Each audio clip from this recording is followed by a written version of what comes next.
Assalamualaikum warahmatullahi wabarakatuh. Waalaikumsalam warahmatullahi wabarakatuh. Bismillahirrahmanirrahim. Alhamdulillahi rabbil alamin. Wassalatu wassalamu ala ashrafil anbiya'i wal mursalin. Sayyidina wa maulana Muhammadin wa ala alihi wa ashabihil mujahidin at-tahirin, amma ba'du. Saudara-saudara kaum muslimin rahimakumullah. Taubat berasal dari kata-kata taba yatubu yang isim masdarnya adalah taubatan. Artinya sama dengan roja'a yarji'u, ada ya'udu, pulang atau kembali. Bertobat maksudnya kembali dari yang dilarang oleh Allah. Kalau dalam perjalanan hidup ini kita suka menerjang larangan-larangan Allah, melaksanakan apa-apa yang dilarang olehnya, maka taubat artinya meninggalkan larangan-larangan itu dan kembali kepada apa yang diperintah oleh Allah Subhanahu wa taala. Kenapa taubat ini harus disegerakan?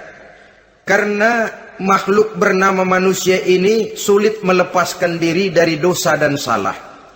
Nabi bersabda, "Kullu bani Adam khatta'un wa khairul khatta'ina tawwabun." Setiap anak Adam, yakni setiap manusia, pasti mempunyai dosa dan kesalahan. Dan sebaik-baik orang yang mempunyai dosa dan kesalahan ialah orang yang segera bertaubat. Dengan kata lain, orang yang baik sesungguhnya bukanlah orang yang tidak punya salah, karena tidak ada orangnya yang tidak punya salah. Tetapi orang yang baik adalah orang yang apabila melakukan kesalahan, dia segera sadar, dijadikannya kesalahan itu sebagai pelajaran untuk tidak diulanginya lagi pada masa-masa yang akan datang. Inilah yang digambarkan oleh Allah Subhanahu wa taala dalam surah Ali Imran ayat 135. Walladzina iza fa'alu fahishatan, dan orang-orang yang apabila mereka terjatuh ke dalam perbuatan dosa, au zalamu anfusahum, atau berbuat zalim kepada diri mereka sendiri, dzakarullaha fastaghfaru lidzunubihim, mereka segera ingat kepada Allah dan memohon ampun terhadap dosa yang pernah mereka kerjakan. Saudara-saudara kaum muslimin rahimakumullah, sejak awalnya iblis memang sudah memproklamirkan diri di hadapan Allah Subhanahu wa taala. Apa kata iblis? Ya Rabbi wa izzatika la azalu aghwi bani Adam ma damat arwahuhum fi ajsadihim. Ya Allah, demi kemuliaan-Mu saya bersumpah, kata iblis, saya akan selalu memperdayakan anak-anak Adam. Saya akan selalu menggoda manusia selama ruh mereka masih ada di dalam jasad mereka. Jadi selama ruh masih ada di dalam jasad, selama itulah iblis akan selalu berusaha menggelincirkan manusia untuk jatuh ke tempat salah dan ke tempat-tempat dosa. Tetapi kemudian Allah juga memberikan jaminan. Allah menjawab proklamasi iblis ini, wa izzati wa jalali ya mal'un la azalu aghfiru lahum mastaghfaru. Demi kehormatanku, demi kemuliaanku, hai mal'un, hai yang terkutuk, hai iblis, kalaupun engkau selalu memperdayakan manusia, kalaupun engkau selalu menipu dan menggoda mereka sepanjang ruh mereka masih ada di dalam jasad, aku akan senantiasa memberikan ampun kepada mereka sepanjang mereka memohonkan ampun kepadaku. Inilah jaminan dari Allah Subhanahu wa taala. Saudara-saudara kaum muslimin rahimakumullah. Oleh karenanya, apabila kita berbicara tentang taubat, artinya kita berbicara tentang tingkah laku kita dalam kehidupan sehari-hari. Apa yang harus kita lakukan untuk sempurnanya satu taubat? Pertama, menyesal terhadap dosa yang pernah kita lakukan. Kadang-kadang ada juga orang bertaubat, Tapi bukan nyesal terhadap dosa yang dia kerjakan, malah puas katanya. Dia ngomong sama teman-temannya, saya dulu zaman muda sudah kenyang judi, kenyang zina, kenyang mabuk-mabukan, sudah puas. Sekarang tinggal benernya saja, saya sudah taubat. Taubatnya sih bagus, tapi puasnya itu yang jelek. Kenapa harus dikatakan puas? Bukan puas, menyesal. Menyesal saya dulu. Kenapa hanyut terjebak dosa? Kenapa tenggelam di meja judi? Kenapa tenggelam di minum-minuman keras? Kenapa hanyut kepada perbuatan munkar dan maksiat? Saya menyesal sekali. Menyesal diperintah dan bukan malah puas. Dari rasa menyesal ini nanti timbul hal yang kedua, yaitu berniat tidak akan mengulangi lagi perbuatan dosa. Kalau menyesal tapi masih diulangi lagi, itu belum taubat yang sebenarnya. Saya kapok, menyesal, tidak mau minum minuman keras lagi. Besok tidak ada minuman keras, malah pusing. Nyari ke sana kemari. Itu belum taubat yang sebenarnya. Jadi setelah menyesal, berniat tidak akan mengulangi lagi perbuatan dosa itu. Kalau menyesal tapi masih diulanginya lagi, itu sama saja dengan main-main. Saudara-saudara kaum muslimin rahimakumullah, barangkali itu yang orang namakan dengan taubat sambal namanya. Kita kalau makan nasi pakai sambal, pedesnya bukan main, repot, marah, ngomel. Gila, sambal pedes bukan main, taubat sama sambal. Taubat sama sambal katanya. Tapi 2-3 hari kemudian dia makan lagi, nggak ada sambal, nyari. Kemarin sudah taubat, 2 hari kemudian malah nyari. Ini bukan taubat yang sebenarnya. Penyesalannya tidak diiringi dengan berniat untuk tidak mengulangi perbuatan dosa itu selama-lamanya. Saudara hadirin, kita sudah taubat, tidak mau lagi minum minuman keras. Datang teman, minum ya? Nggak mau. Kenapa? Saya sudah taubat. Yang benar, benar. Kalau dibayarin, tahu dah. Jadi rupanya taubatnya itu cuma karena nggak ada yang bayarin. Begitu datang yang bayarin, berangkat lagi. Itu belum lagi merupakan taubat yang sebenarnya. Begitu juga kita taubat dari meja judi. Pada waktu sudah bures, bangkrut, habis-habisan, mungkin menyesal, mungkin bertaubat. Inilah akibatnya judi, rumah tangga berantakan, harta bures, anak terlantar, uang tidak ada. Taubat, saya tidak mau lagi-lagi tenggelam di meja judi. Pada saat kondisinya bangkrut, itu yang diucapkan.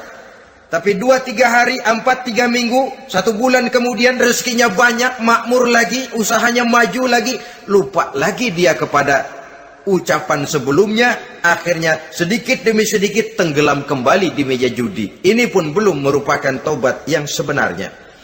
Jadi untuk sempurnanya taubat, yang pertama menyesal terhadap dosa yang telah dilakukan, yang kedua berjanji tidak akan mengulangi lagi, kemudian yang ketiga meninggalkan perbuatan jahat itu untuk selama-lamanya. Dengan kata lain, kalau memang taubat tidak mau minum lagi, talak 3 itu minuman keras. Kalau memang niat tidak akan berjudi lagi, talak 3 itu segala macam bentuk perjudian, meninggalkan perbuatan jahat. Yang keempat, menunaikan semua fardu dan kewajiban. Sebab barangkali pada saat kita tenggelam dalam dosa, perintah-perintah Allah, jangankan yang sunnah, yang wajib saja sering kita lalaikan. Maka apabila diri telah berniat melaksanakan taubat, maka tunaikan semua kewajiban yang disyariatkan oleh agama kepada kita. Yang kelima, meminta halal kepada para lawannya dengan termasuk mengembalikan hak milik orang lain. Ini kalau menyangkut hukukul adamiyin atau hak-hak manusia. Jadi kalau kita berdosa kepada sesama manusia, Allah belum akan menerima taubat kita kalau kita belum minta maaf kepada yang bersangkutan. Adapun kalau kita sudah minta maaf tapi yang bersangkutan tidak mau memberikan maaf, itu urusan dia kepada Allah. Urusan kita adalah meminta maaf kepada yang bersangkutan. Hal yang keenam, mendidik atau melatih diri untuk bertaat kepada Allah. Sebagaimana kita dulunya telah melatih diri, memperturutkan diri untuk berbuat durhaka. Lalu memperbaiki yang dimakan dan yang diminum. Itu juga merupakan ciri dari orang-orang yang melaksanakan taubat kepada Allah Subhanahu wa ta'ala. Kemudian apalagi memperbanyak istighfar di dalam kehidupan. Disabdakan oleh Nabi, inna likulli da'in dawa'un wa dawa'uz zunubi al-istighfar. Sesungguhnya segala macam penyakit tentu ada obatnya, dan obat dari segala macam dosa adalah istighfar. Saudara-saudara kaum muslimin rahimakumullah. Jadi kalau yang terdahulu merupakan perbuatan-perbuatan konkret, maka yang terakhir ini taubat dalam bentuk ucapan berupa memperbanyak istighfar, memohonkan ampun kepada Allah Subhanahu wa ta'ala. Mari kita lihat. Dalam teladan hidup kita, manusia yang hatinya paling bersih tidak lain adalah Rasulullah sallallahu alaihi wasallam. Beliau sudah mendapat jaminan ampun dari seluruh dosa. Liyaghfir lakallahu ma taqaddama min zambika wa ma ta'akhkhar, kata Allah. Muhammad, dosamu yang dahulu, dosamu yang sekarang, dosamu yang akan datang jikalau memang ada, seluruhnya sudah mendapat jaminan ampun dari Allah. Tetapi coba lihat dari sejarah perjalanan hidup yang mulia ini. Sungguh pun beliau sudah nyata-nyata mendapat jaminan ampun dari Allah. Beliau mengatakan, ayyuhan nas, tubu ilallah, fa inni atubu fil yaumi mi'ata marrah. Wahai manusia, bertaubatlah kepada Allah. Maka sesungguhnya saya, kata beliau, dalam satu hari bertaubat 100 kali kepada Allah. Dalam riwayat yang lain, sab'ina marrah, 70 kali beliau mengucapkan istighfar minimalnya dalam sehari semalam. Orang yang sudah nyata-nyata mendapat jaminan ampun dari Allah ini, satu hari satu malam istighfarnya minimal 70 kali. Apatah lagi kita yang nyata-nyata belum mendapat jaminan ampun dari Allah. Di dalam satu hadis diriwayatkan bahwa iblis laknatullah alaih pernah berkata, ahlaktun nasa bizzunubi wal ma'asi. Aku rusak dan aku hancurkan kehidupan manusia dengan dosa dan dengan segala macam perbuatan maksiat. Iblis menghancurkan manusia dengan menanamkan kegemaran berbuat dosa dan menanamkan kesukaan untuk bergelimang dalam dunia maksiat. Tetapi kemudian iblis mengakui, wa ahlakuni bila ilaha illallah wal istighfar. Tetapi kemudian terbalik, manusia menghancurkan aku dengan kalimat la ilaha illallah dan dengan istighfar, yakni mengucapkan astaghfirullahalazim. Inilah senjata pemungkas menghadapi upaya iblis untuk menghancurkan manusia. Kalau iblis menghancurkan manusia dengan perbuatan dosa, dengan menenggelamkan manusia ke dalam perbuatan-perbuatan maksiat, hendaknya kita sadar. Pada saat kita terdorong untuk melakukan perbuatan dosa, kita lalu sadar, inilah perangkap iblis untuk membinasakan saya. Pada saat kita terjebak ke dalam perbuatan maksiat dan munkarat, ingatlah baik-baik, inilah perangkap iblis untuk merusak dan membinasakan saya. Maka hancurkan perangkap iblis. Hancurkan tipu daya dan usaha iblis itu dengan apa? Dengan kalimat la ilaha illallah dan dengan memperbanyak istighfar. Falamma ra'aitu dzalik, ketika aku lihat hal itu, kata iblis, mereka hancurkan kita dengan dosa dan maksiat, dan kita hancurkan mereka dengan la ilaha illallah dan istighfar. Diamkah iblis? Puaskah iblis? Ternyata tidak. Apabila aku lihat usaha manusia itu, ahlaktuhum bil huda, ahlaktuhum bil hawa, wahum yahsabuna annahum muhtadun. Apabila mereka hancurkan aku dengan la ilaha illallah dan istighfar, maka aku kembali menghancurkan mereka dengan mempergunakan hawa nafsu, sehingga mereka menyangka bahwa mereka adalah orang-orang yang mendapat petunjuk. Ditanamkan dalam diri kita perasaan bahwa kitalah orang yang paling benar. Itu pun tipu daya iblis. Maka orang pintar itu baik, tapi merasa pintar itu jelek. Orang benar itu bagus, tapi merasa benar itu tidak baik. Karena biasanya orang kalau sudah merasa benar, lalu cenderung untuk menganggap orang lain tidak benar.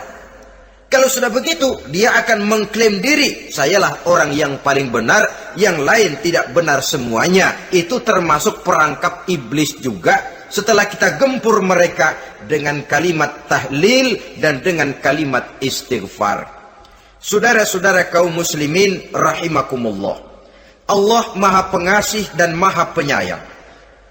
Ia akan mengampunkan perbuatan yang bersifat salah dari manusia. Hanya manusia saja yang kadang-kadang bodoh, tidak mau mengampuni dan memaafkan dirinya sendiri, dengan membiarkan dirinya terseret berlarut-larut dalam dosa tanpa keinginan untuk bertaubat.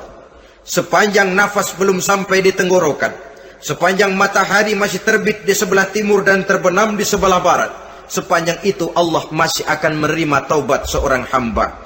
Innallaha yaqbalu taubatal abdi ma lam yugharghir. Allah akan senantiasa menerima taubat seorang hamba sebelum nafasnya sampai di tenggorokan. Apabila nafas sudah sampai di tenggorokan, maka taubat sudah terlambat adanya. Lalu yang konkret di dalam kehidupan ini, apa ciri-ciri dari orang yang melaksanakan taubat itu?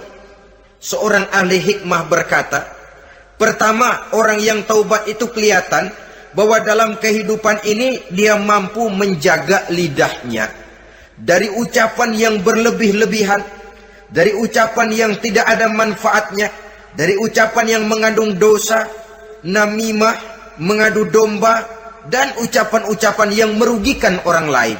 Orang yang taubat kelihatan dari lidahnya. Ini yang konkret. Yang kedua, orang yang taubat itu cirinya tidak ada lagi rasa dengki di hatinya. Tidak ada keinginan untuk membenci dan memusuhi orang lain. Kenapa? Dia sudah sibuk memikirkan kekurangan dirinya sendiri. Sehingga tidak ada waktu lagi untuk mengorek-ngorek, mencari-cari aib dan kekurangan pada diri orang lain. Ini makna ucapan Nabi, tuba liman syaghalahu aibuhu an uyubin nas. Beruntunglah orang yang kekurangan pada dirinya menyebabkan dia cukup sibuk sehingga tidak sempat mencari-cari dan mengorek-ngorek aib dan kekurangan orang lain. Berbeda dengan orang yang masih jauh dari sikap taubat. Selalu berusaha mencari dan mengorek-ngorek kekurangan orang lain, sementara aib dan kekurangan dirinya diumpetin. Ini namanya ilmu kancil. Orang lain disorotin, dia ngaling, ngumpet. Kerjaannya apa? Monten orang lain saja. Dia sendiri tidak mau diponten dan tidak mau memonten dirinya. Akibatnya apa? Sikap introspeksi tidak ada. Sikap mawas diri hilang. Sikap melihat, bercermin terhadap pribadinya sendiri hilang. Yang ada cuma menilai orang lain saja. Jadi adapun orang yang sudah bertaubat ini, di hatinya tidak ada dengki. Melihat orang lain mendapat nikmat, alhamdulillah, dia ikut bersyukur. Lain dengan orang yang jauh dari taubat. Tetangganya dapat nikmat, dia meriang. Tidak senang hatinya melihat orang lain senang. Orang melarat malah tepuk tangan. Saudara hadirin yang saya muliakan, orang yang semacam ini pada hakikatnya selalu disiksa oleh perasaannya sendiri. Kalau tetangganya yang kaya, ditanya kemana dukunnya. Tapi kalau tetangganya jatuh melarat, dia tepuk tangan, gembira bukan main. Lain dengan orang yang sudah bertobat, hasud itu hilang dari dirinya. So hasud inilah yang akan memakan kebaikan yang kita kerjakan. Kata Nabi, hasud itu bisa memakan kebajikan seperti api memakan kayu bakar. Allahu Akbar. Puasa kita, zakat kita, sholat kita, habis keropos dimakan oleh sifat hasud. Tidak terasa, tapi begitu kita punya sifat dengki kepada orang lain, maka sholat kita dimakan oleh dengki tadi, puasa kita dimakan oleh dengki tadi, segala macam kebaikan yang kita kerjakan dimakan oleh si dengki tadi, seperti api memakan kayu bakar, cepat sekali. Itulah sebabnya bagaimanapun banyak kebaikan yang sudah kita kerjakan, jangan bangga dan jangan lalai. Sebaliknya, bagaimanapun besar dosa dan kesalahan yang pernah kita lakukan, jangan putus asa dari rahmatnya Allah subhanahu wa ta'ala. Jadi yang kedua, ciri orang yang bertobat, di hatinya tidak ada dengki dan tidak ada rasa ingin memusuhi orang lain. Dia berhadapan dengan setiap orang dengan modal husnuzon, baik sangka kepada Allah, tidak a priori. Kadang-kadang ada orang ketemu saja baru tapi sudah punya rasa jelek, diperturutkannya suuzonnya.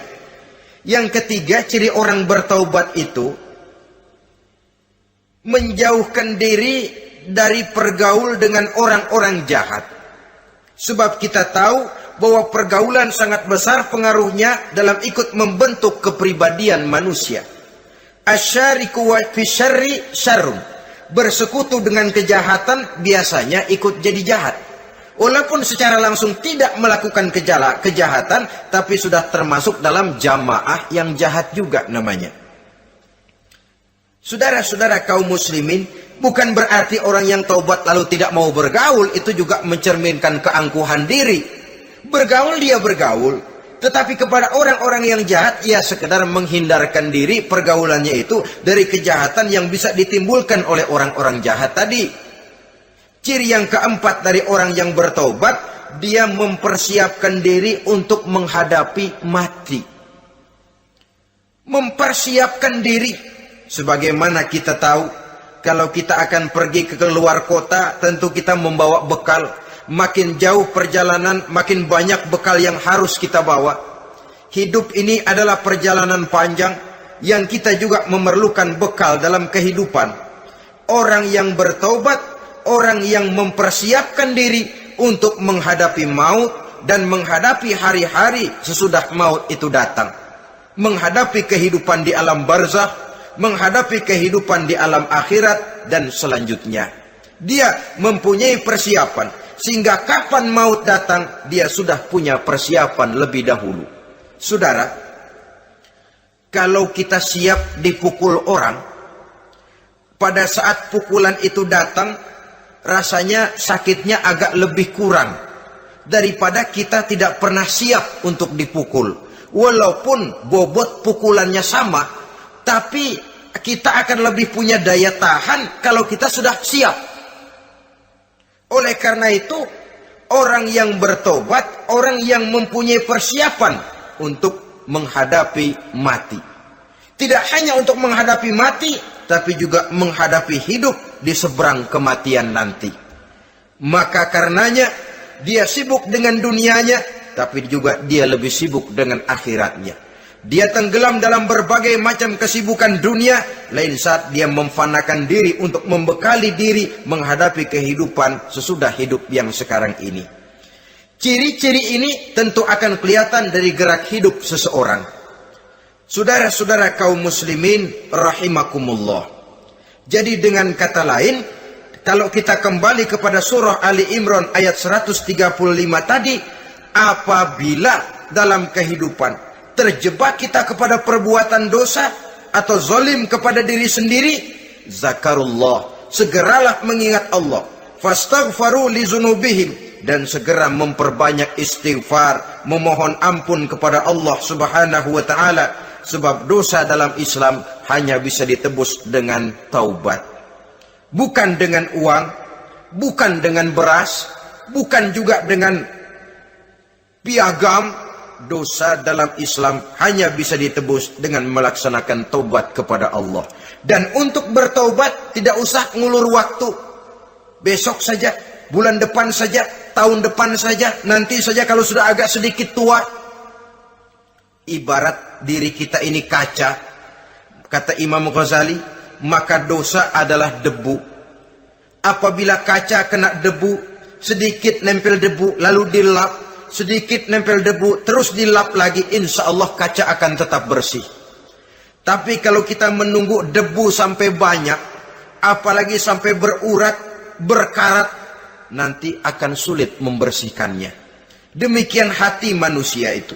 Kalau sudah dihinggapi oleh dosa, ditumpuknya lagi, berkarat dosa dalam hati, biasanya berat untuk melaksanakan taubat. Untuk lebih meningkatkan pengertian kita tentang ciri dari orang-orang yang bertaubat, mari kita ikuti sebuah dialog yang pernah terjadi antara Rasul dengan para sahabat. Satu hari ketika sedang berkumpul dengan para sahabat, baginda Rasul bertanya, "Atadruna manit taib?" Saudara-saudara, tahu enggak saudara-saudara, siapa sebenarnya orang-orang yang bertaubat itu? Macam-macamlah jawaban para sahabat, tapi yang jelas akhirnya mereka berkata, Allahu wa rasuluhu a'lam. Allah dan Rasulnya yang lebih tahu siapa sebenarnya orang yang bertaubat itu. Atas jawaban ini, baginda Rasul lalu menegaskan. Pertama, man taba wa lam yata'allamil ilma falaysa bitaibin. Siapa orang yang mengaku bertaubat kepada Allah, lalu dia tidak mau mencari ilmu, tidak mau belajar, falaysa bitaibin, maka dia belum termasuk orang yang bertaubat. Jadi di sini jelas bahwa bukan hanya dari dosa kita bertaubat, juga bertaubat dari kebodohan. Dalam arti tidak membiarkan diri kita bodoh terus menerus. Dengan bahasa anak sekarang, bodoh tapi betah.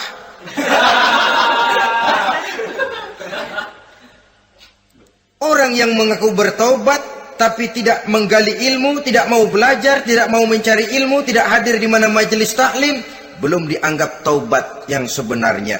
Jadi grafik orang yang taubat itu kelihatan dari kesungguhannya mencari ilmu, menghadiri majelis taklim, menghadiri kuliah-kuliah, ceramah-ceramah dan diskusi-diskusi keagamaan. Rakus dia dengan ilmu pengetahuan agama. Sehingga dengan ilmunya taubatnya semakin mantap. Ini ciri yang pertama. Lalu beliau bersabda lagi, wa man taba wa lam yazdad fil ibadati falaysa bitaibin. Barang siapa yang mengaku bertaubat tapi ibadahnya tidak tambah-tambah, maka dia belum termasuk orang yang taubat. Orang yang bertaubat ada grafik peningkatan ibadahnya. Jadi kalau mulutnya taubat, minta ampun, tapi ibadahnya gitu-gitu aja, belum merupakan taubat yang sebenarnya. Jadi pada saat dia melaksanakan taubat, memproklamirkan diri untuk kembali ke jalan Allah, nilai ibadahnya meningkat. Kalau sholatnya tadinya cuma sekedar yang wajib-wajib saja, setelah dia taubat, bertambah melaksanakan yang sunnah, rawatibnya, qobliyah, ba'diyahnya. Atau kemudian nawafilnya berupa tahajud, hajat, duha, istikharah, dan sholat-sholat sunnah lainnya. Jadi kelihatan dari peningkatan ibadahnya. Ini ciri yang kedua. Yang ketiga kata Nabi lagi, wa man taba wa lam yardal khusama falaysa bitaibin.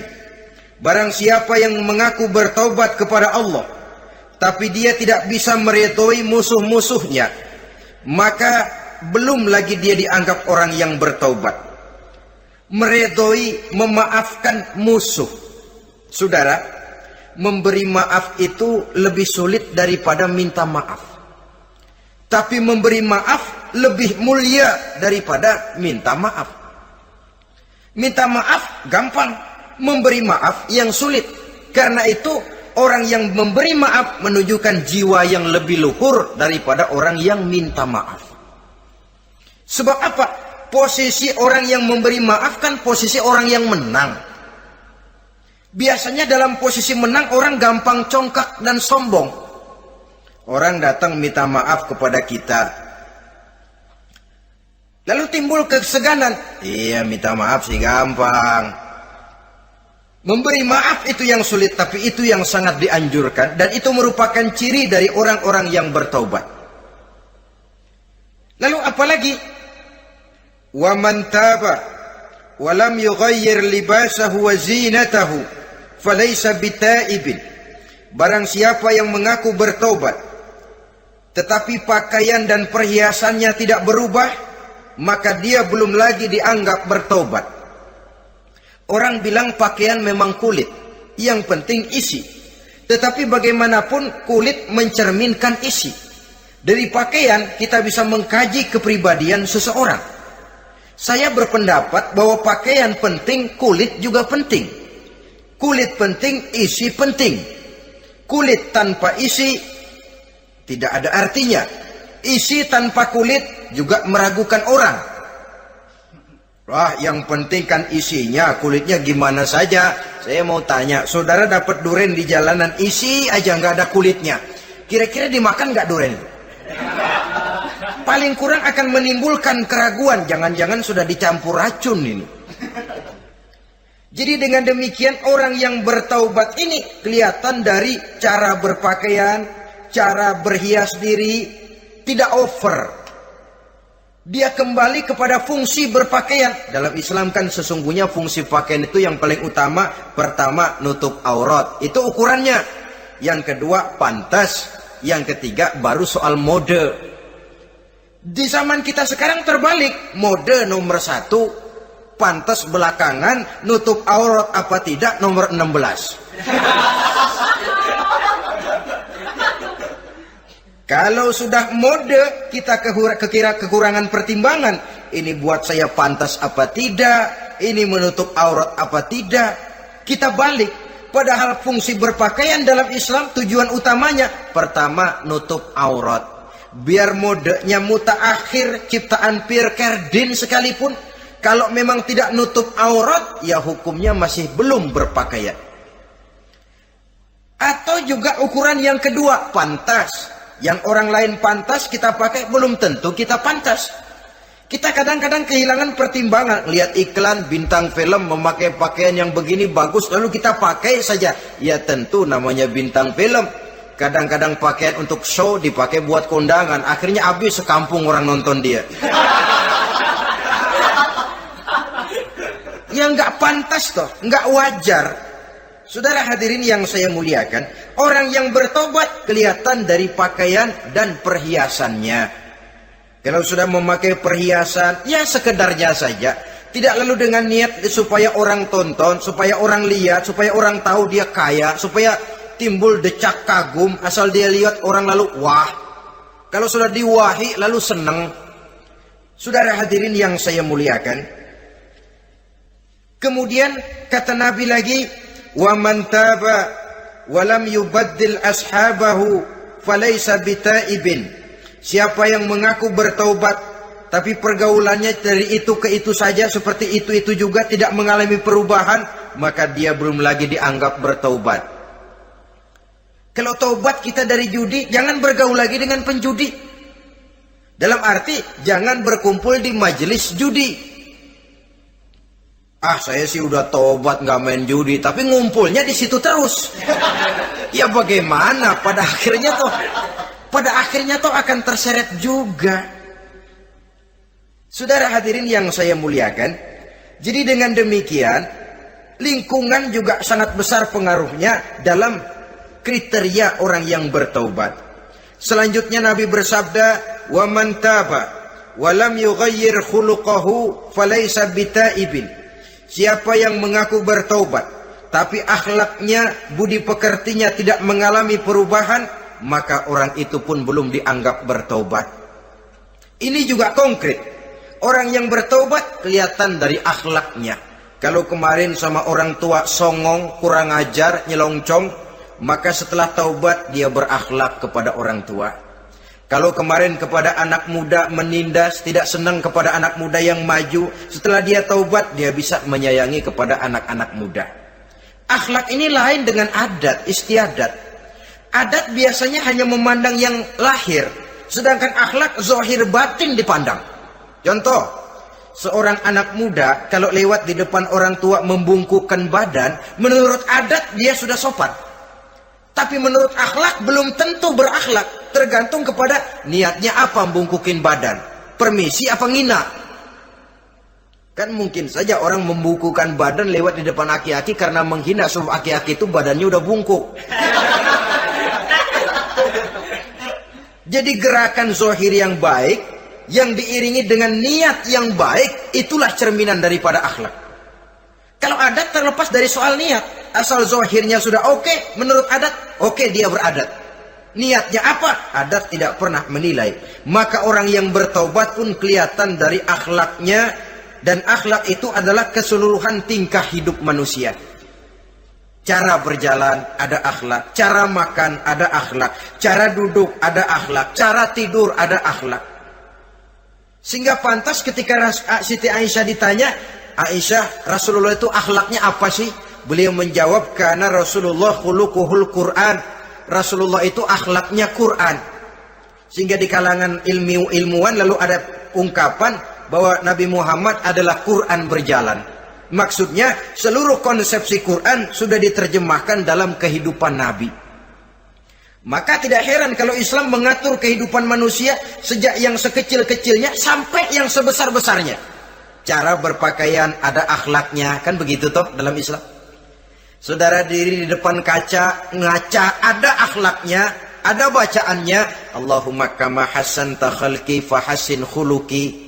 Sampai saudara masuk ke dalam WC sekalipun ada akhlaknya. Karena akhlak adalah keseluruhan gerak hidup manusia. Orang yang bertobat kelihatan dari perubahan akhlaknya. Kemudian beliau bersabda, "Wa man taba wa lam yatwi firashahu wa bisatahu falaysa bitaibin." Siapa orang yang mengaku bertaubat tetapi dia tidak menggulung tempat tidur dan spraynya, maka dia belum dianggap bertaubat. Ini bahasa kinayah. Menggulung spray, melipat tempat tidur artinya lebih banyak ibadahnya daripada tidurnya. Kalau ngaku taubat tapi sehari 24 jam, 22 jam tidur, cuma 2 jam ibadah, ya belum mencapai kriteria itu. Dengan kata lain, orang apabila sudah memproklamirkan diri untuk taubat, menyingsingkan lengan baju, melipat spray, menggulung tempat tidur. Bukan berarti dia tidak tidur-tidur, tetapi bersiap diri untuk melaksanakan ibadah yang pada saat dia terjebak dalam dosa, sudah banyak ibadah yang ditinggalkannya. Saudara-saudara kaum muslimin rahimakumullah.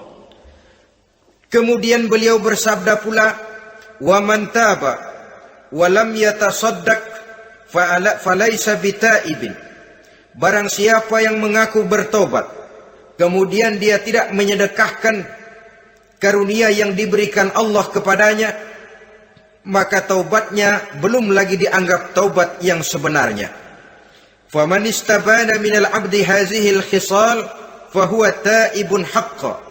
Apabila nyata tanda-tanda ini pada diri seorang hamba, maka barulah taubatnya dinamakan taubat yang sebenarnya. Jadi untuk taubat itu ada 2 jalan yang bisa kita tempuh. Pertama, taubat dengan lisan, taubat dengan ucapan. Dalam artian apa? Memperbanyak istighfar.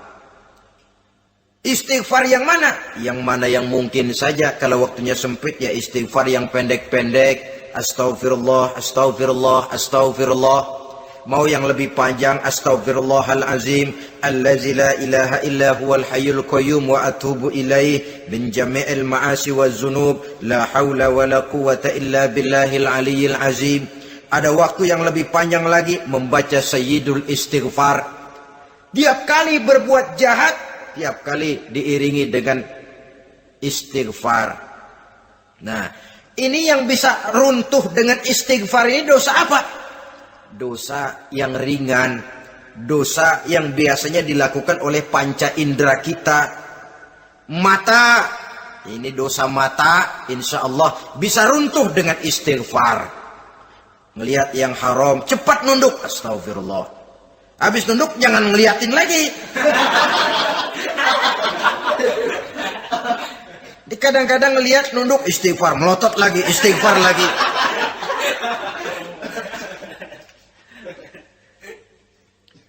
Saudara hadirin yang saya muliakan, Kata Imam Ali, nazratul ula laka wasaniyatu alaika. Ini dalam menjaga mata.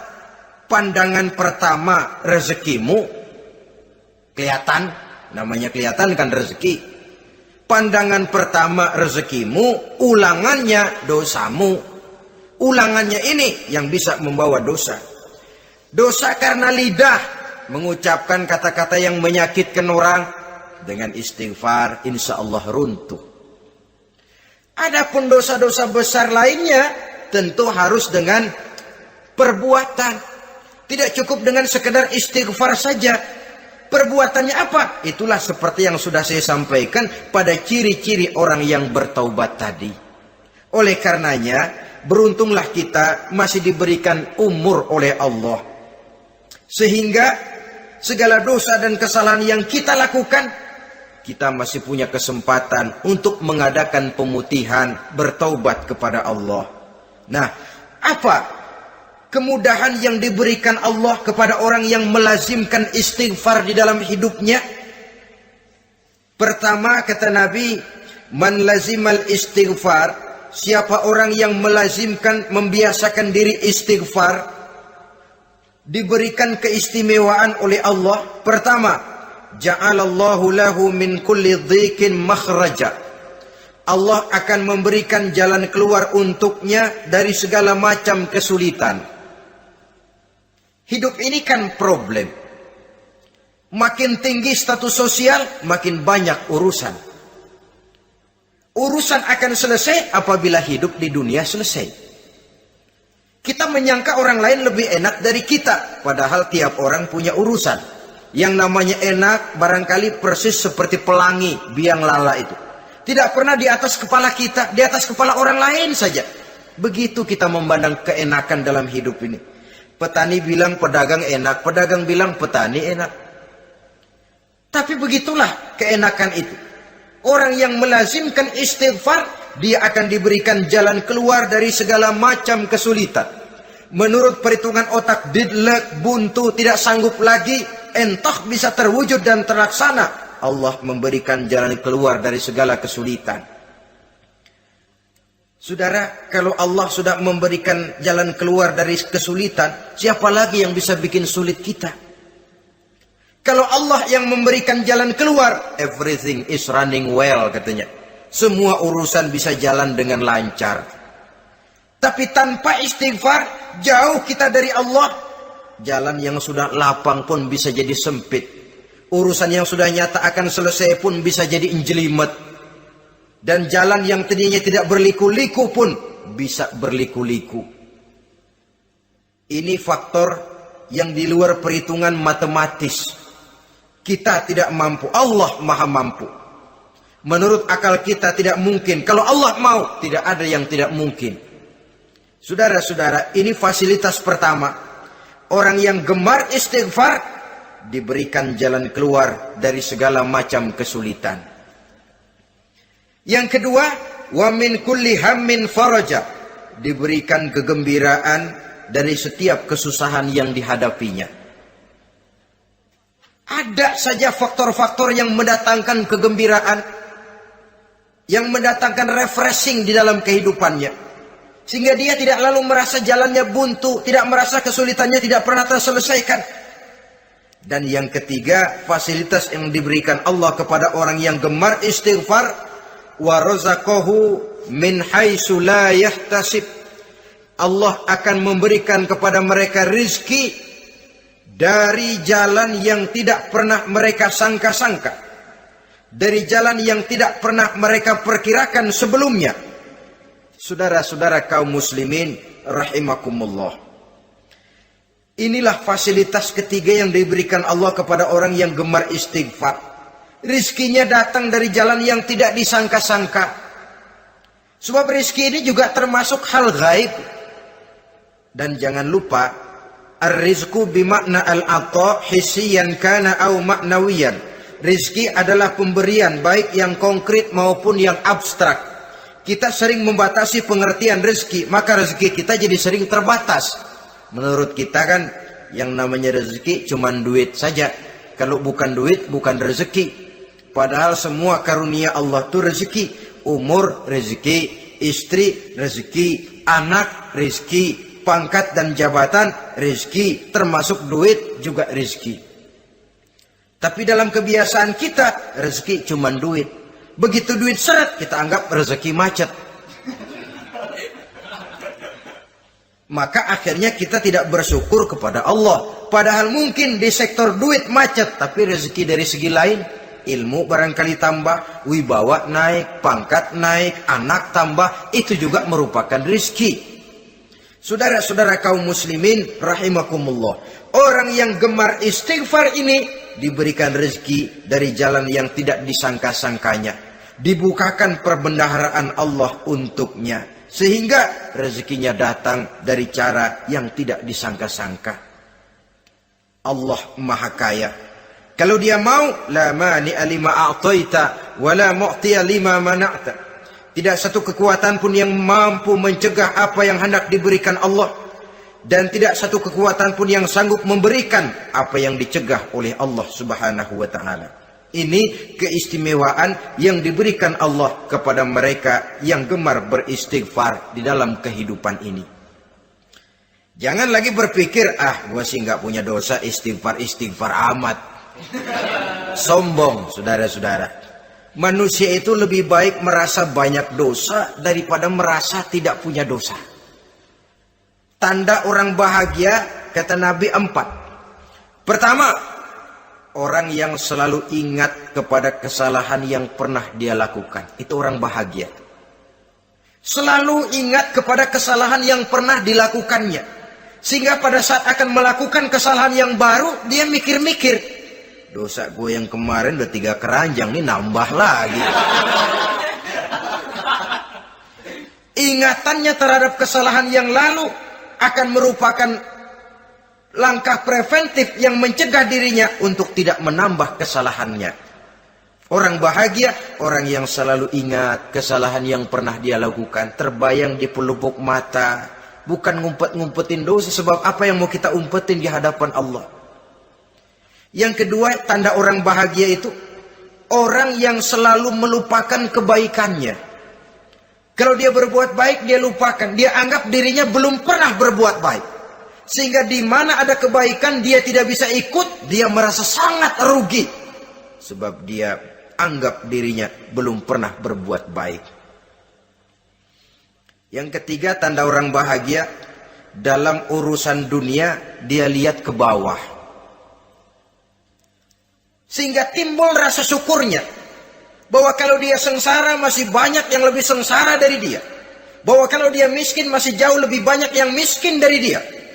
Bahwa kalau dia menemui kesulitan masih banyak yang jauh lebih sulit dari dia. Dengan cara itu jiwanya akan lapang, hidupnya akan tenang, dan dia tidak pernah ingkar kepada nikmat yang diberikan Allah. Sebaliknya yang keempat, tanda orang bahagia itu dalam urusan akhirat dia lihat ke atas. Dunia, lihat yang bawah. Akhirat, lihat yang atas. Kalau dia bisa sholat, kenapa saya tidak? Kalau dia sanggup puasa, kenapa saya tidak? Kalau dia bisa baca Quran, kenapa saya tidak? Timbul panas, nyontoh ibadah mendatangkan kebahagiaan. Rakus ibadah malah dianjurkan. Rakus dunia malah tercela. Nah, lawanannya orang celaka, saudara-saudara. Orang celaka juga tandanya 4, lawanan yang tadi itu. Pertama, orang yang selalu melupakan kesalahannya. Kalau berbuat dosa, lupa, sok bersih. Alah, dosa gue mah dikit. Saudara hadirin yang saya muliakan. Orang yang selalu melupakan kesalahan, menganggap dirinya bersih, akhirnya kalau ingin berbuat dosa, nggak mikir-mikir. Tidak ada lagi yang ditimbang-timbang.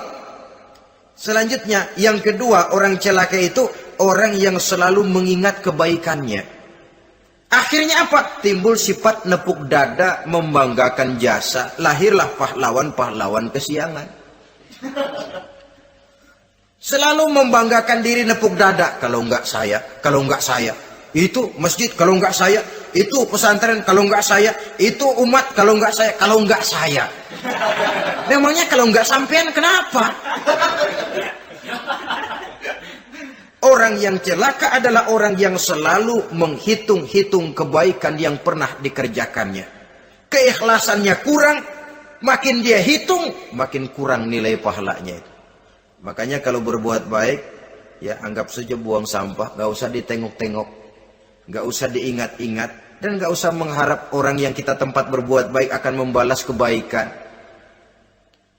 Saudara hadirin yang saya muliakan, yang ketiga, tanda orang celaka dalam urusan dunia, ngelihatnya ke atas. Panasnya timbul, syirik dan dengkinya naik, rakusnya jadi.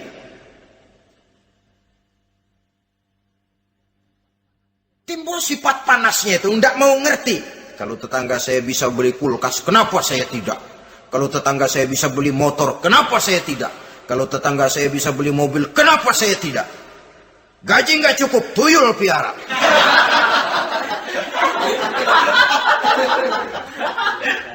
Orang itu kalau sudah didorong oleh rakus kan bisa jadi menghalalkan segala macam cara untuk mencapai tujuan. Dibakar oleh sifat tamak dan rakus bin serakah. Nah, kalau sudah didorong oleh rasa rakus, yang segera tersingkir pertama rasa malu. Orang kalau sudah rakus nggak ada malunya, rasa malunya hilang. Padahal syarat jadi orang itu kan kalau punya rasa malu. Nggak punya rasa malu, kurang syarat jadi orang. Akan bagaimana jadinya masyarakat, bahkan bangsa dan negara, kalau rakyatnya sudah tidak punya rasa malu. Yang kedua, rasa takut hilang, terutama takut kepada Allah. Sirna sama sekali. Sudah tujuan menghalalkan cara. Yang keempat, tanda orang celaka dalam urusan akhirat, lihatnya malah ke bawah. Kenapa kamu enggak sholat? Itu bapak anu yang tuaan, enggak, saya enggak lagi. Kenapa ngelihatnya mesti kepada yang begitu? Sehingga lalu tidak ada gairah untuk mencontoh. Saudara-saudara kaum muslimin rahimakumullah, walaupun serba singkat oleh karena terbatasnya ruang pembicaraan ini, mudah-mudahan bisa memberikan gambaran sepintas tentang ciri-ciri orang yang bertaubat. Dengan harapan, marilah kita menjadi orang yang bertaubat sebenarnya dengan ciri menyesal terhadap dosa yang pernah kita lakukan, meninggalkan perbuatan jahat, dan berjanji tidak akan mengulangi lagi perbuatan jahat itu.